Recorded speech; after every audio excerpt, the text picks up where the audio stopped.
Hi guys, this is the HardReset YouTube channel, and today I'll show you how to unmute ringtone volume on Samsung Galaxy S23 Plus device.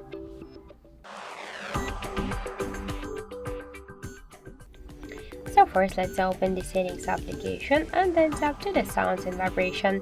Here click the volume section, and to unmute ringtone volume, just slide to the right side the ringtone volume panel by this way. Also, I get one more way how we can do that by using the volume buttons, but first be sure that the volume keys for media switcher is turned off. And now let's just press to the up volume button, and we can see that by this way we just successfully unmute our ringtone volume. Let's just go to the system section, to the sounds and vibration section, and we can see that we just successfully unmuted.